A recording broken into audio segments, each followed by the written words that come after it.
TDP నాయకులే అసలైన నేర చరిత్ర ఉన్నవారని వైఎస్ఆర్సీపీ నాయకుడు పులి సాగర్ ఆరోపించారు. రాజమండ్రి ప్రెస్ క్లబ్లో శుక్రవారం జరిగిన విలేకరుల సమావేశంలో సాగర్ మాట్లాడుతూ తెలుగుదేశం పార్టీలో కీలకంగా వ్యవహరిస్తూ 45, 46 డివిజన్లలో ఉన్న నాయకులందరూ నేర చరిత్ర కలిగిన వారేనని ఆరోపించారు. నేరాలు, అసాంఘిక కార్యకలాపాలకు పాల్పడే వారిని టీడీపీ పెంచి ప్రోత్సహిస్తూ వైఎస్ఆర్సీపీపై బురద చల్లాలని ప్రయత్నం దారుణమన్నారు. కూటమి ప్రభుత్వం అధికారంలోకి వచ్చిన తర్వాత ప్రజల ప్రాణాలకు రక్షణ లేకుండా పోయిందన్నారు. గోరక్షణపేటలో ఒక యువకుడు రోడ్డు నిర్మాణం వద్ద సరైన సూచికలు పెట్టకపోవడంతో ప్రమాదం జరిగి మృతి చెందారని, ఇప్పుడు గోదావరిలో పడవ ప్రమాదం జరిగిన 2 మృత్యువాత పడ్డారని తెలిపారు. వీటన్నింటికీ కూటమి ప్రభుత్వ నిర్లక్ష్యమే ప్రధాన కారణమన్నారు. టీడీపీ నాయకులు ఆదిరెడ్డి భజన బృందంగా పనిచేస్తున్నారని విమర్శించారు. ఉద్యోగ అవకాశాలు కల్పించారు మార్గాన్ని భర్తగారు. మరి మీరు ఏం చేశారు? 72,000 రూపాయలు పెట్టి ప్రతి ఒక్కరికి నిత్యావసరాలు, ఆహార పదార్థాలు అందిలా చేసి ఎన్నో కార్యక్రమాలు నెరవేర్చి చేశారు ఎంపీ మార్గాన్ని భర్తరావు గారు. కానీ మరి మీరు ఏం చేశారు? 72,000 బడ్జెట్ ఇచ్చారు. మీకు జనాలు ఇక్కడే తెలుస్తుంది. ఈవీఎంలో వచ్చేది తాగునీటి సదుపాయం లేదు. దగ్గర తాగునీటి మీరు ఎంతసేపు ఆయన ఓట్లు వేయించు ఆల్రెడీ భజన చేయడం తెప్పించి ఎస్సీలకు మీరు ఏం చేశారు? ఉద్యోగాలు ఏమైనా ఇచ్చారా? ఎస్సీలకు సంబంధించి లోన్లు ఏమైనా ఇప్పించారా? ఎస్సీలకు సంబంధించి అన్యాయం జరుగుతుందో మీరు నిలబడ్డారా? అసలు ఎస్సీ నాయకులుగా మీరు పనికొస్తారా? ఎస్సీల అధ్యక్షుడిగా అయితే మీరు పనికిరారు. మీరు ఓన్లీ ఆల్రెడీ భజన బృందానికి అధ్యక్షుడిగా అయితే మీరు పనికొస్తారు. అంతే తప్పించి మీరు దేనికి పనికిరారు. ఎంతసేపు ఆ భజన చేసుకోవడం తప్పించి ఆ ఎస్సీల అధ్యక్షుడిగా చేయడం పనులు ఏమి చేస్తలేదు. అలాగే pita Ramakrishna, city youth president pita Ramakrishna గారి గురించి కూడా మీరు అనుచిత వ్యాఖ్యలు చేశారు. ఆయన రౌడీ షీటర్ అని, మర్డరిస్ట్ అని, అలాగే బెదిరించాడని అలాంటి వ్యాఖ్యలన్నీ మీరు చేశారు. ఆయన నిజంగా బెదిరించేవాడు, రౌడీ షీటర్, మర్డరిస్ట్ అయితే మీరు ప్రెస్ మీట్ ధైర్యంగా ఏంటి చెప్పి అంత దొమ్మ ఉందా మీకు? ఆయన అలాంటి అయితే ఆయన ఎలాంటి వ్యక్తితో ఆయన మనస్తత్వం ఏంటో మాకు తెలుసు. ఆయన వెనకాల యూత్ కమిటీ కుర్రలుగా మీరు తిరుగుతున్నామంటే ఆయన విధానం ఏంటి, విధి విధానాలు ఏంటి మాకు తెలుసు. ఇంకో విషయం, మీ టీడీపీలో ఉన్నప్పుడు ఆయన మీ టీడీపీలోనే కదా తిరిగారు. 2019 ముందు ఆయన మీ టీడీపీలో తిరిగినప్పుడు అప్పుడు ఏం చేశారు? అప్పుడు ఆయన రౌడీ షీటర్ తెలియలేదు మీకు. మీరు అందరూ కలిపి ఆయన మీద అనవసరమైన కేసులు అవి పురమాయించి మీ అవసరాలకు వాడుకుని, మీ సెటిల్మెంట్ లాంటివి వాడుకుని అతని మీద కేసులు పెట్టించడం మీరు కాదా? మీ గవర్నమెంట్ కాదా? మీరు చేసినంత మీరు చేసి ఇప్పుడు ఆయన అలా ఉండాలని మీరు సరిపోతారు. ఆయన ఏంటి, ఆయన పద్ధతి ఏంటి, ఆయన విధి విధానాలు ఏంటి అన్నీ మాకు తెలుసు. యూత్ కమిటీ తరఫున యూత్ కుర్రలు మేము అందరూ ఆయన పిలుస్తాం, 100,000 మంది వస్తాం, 100,000 మంది తిరుగుతాం. కానీ మీరు పిలిస్తే కనీసం 10 మంది 100 మందిని వచ్చి ఏ రోజైనా ర్యాలీ చేసిన మొక్కని మీరు ఆయన గురించి మాట్లాడే మీరు ఎలా సరిపోతారు? ఇంకోటి ఏంటంటే 420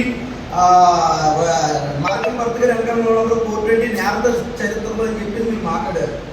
నేర చరిత్ర గురించి మీరు మాట్లాడాలంటే అంత మీకు అంత అధికారం లేదు నన్ను అడిగితే. ఎందుకంటే నేర చరిత్ర బ్రాండ్ అంబాసిడర్ ఎవరైనా ఉన్నాడంటే మీ నాయకుడే. చిట్ ఫండ్ కంపెనీలో కేసులో 420 కేసులో సెంటర్ జరిగిన మీ నాయకులు కాదా?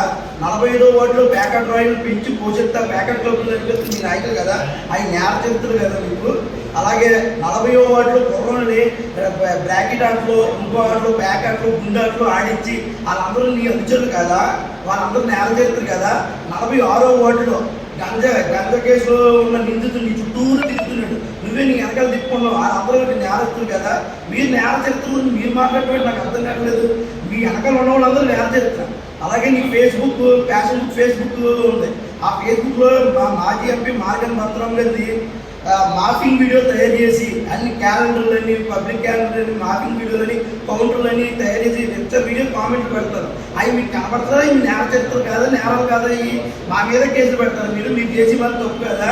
దెయ్యాలు వేదవాక్యాలు వదిలించినట్టు మీరు అవతల గురించి చెప్తే తప్పించి మీరు చేసి తప్పులు కనపడతారు మీ కళ్ళకి. అలాగే ఇంకో మాట కూడా అన్నారు, అంటే ఆల్రెడీ ఫ్యామిలీ కోసం చెప్తున్నారు మీరు అంటున్నారు. వాళ్ళు ఏమన్నంటే రాజమండ్రి ప్రజలు ఊరుకోరు అనేసి అన్నారు. ఆ రాజమండ్రి ప్రజలే మాట్లాడుకుంటున్నారు. 5 సంవత్సరాలు మేయర్ కింద పనిచేసి, 5 సంవత్సరాలు ఎమ్మెల్సీ కింద పనిచేసి, 5 సంవత్సరాలు భవానీ గారు ఎమ్మెల్యే కింద పనిచేసి మొత్తం 15 సంవత్సరాలు అదే ఫ్యామిలీ రాజమండ్రి ఏలింది. మరి ఏలినప్పుడు 15 సంవత్సరాలు ఏలినప్పుడు మార్పులు పేవారు ఎందుకు తీసుకురాలేకపోయారు? అలాగే గ్లో గార్డెన్ ఎందుకు రాజమండ్రిలో గ్లో గార్డెన్ ఎందుకు తీసుకురాలేకపోయారు? ఈ స్ట్రీట్ ఎందుకు తీసుకురాలేకపోయారు? హ్యాపీ స్ట్రీట్ ఎందుకు తీసుకురాలేకపోయారు?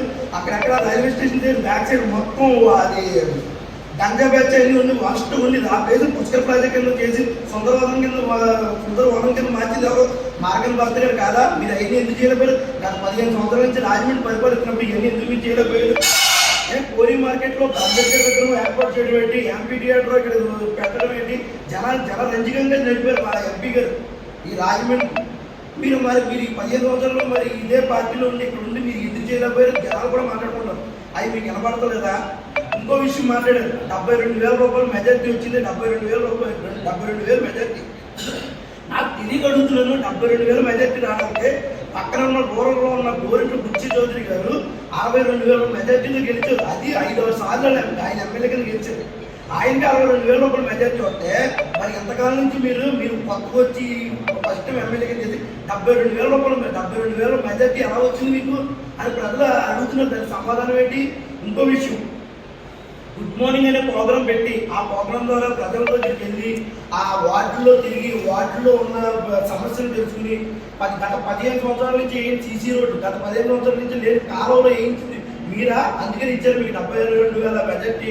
ప్రజలు 25,000 పట్టాలు, ఇళ్ల పట్టాలు సీఎంఓ దగ్గర నుండి భర్త 2 రోజులు తిండి నిద్ర మానేసి 25,000 పట్టాలు పంపిణీ చేశారు. దాని